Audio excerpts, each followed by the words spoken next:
Алга батальоны егетләре хәзер өстәмә техника туплау белән мәшгуль. Шуңа күрә алар әлегә алгысызлыктан бераз киткән. Рөстәм анда булган хәлләр турында тәфсилләп сөйләмәй. 2 месяца в окопе прожили.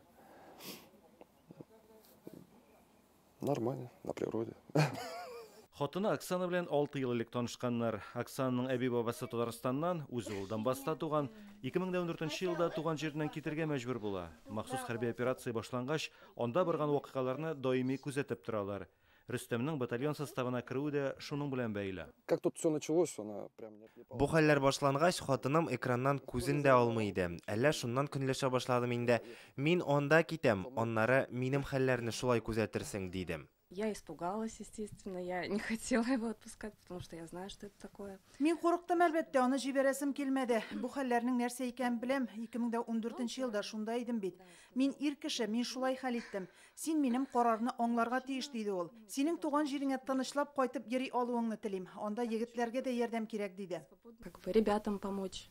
Говорит, ну не справляются они там, надо помочь. Диварда дөнья картасы эленеп тора. Аны карагач, гаилә башлыгының никадәр еракта булуын аңлыйлар. Оксана 5 яшьлек улы белән Рөстәмнең кайтуын зарыгып көтә. Стараемся держаться. Конечно, как сказать, тяжело без мужа, без папы. Әтисез кыен, бер көнне ишек алдында балаларга тау ясадылар. Ә мин ясый алмыйм, Рафаил әйтә. Ярар, әти кайткан кетик инде ди.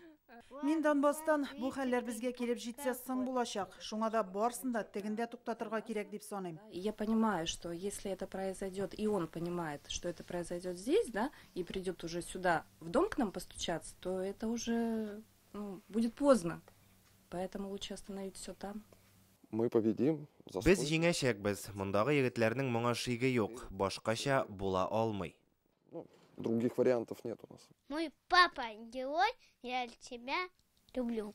Радио Гыймаев, Илгиз Шәкүров, Зөфәр Дәүләтшин, Андрей Ключников, Эмиль Бегов, Яңа Гасыр каналы.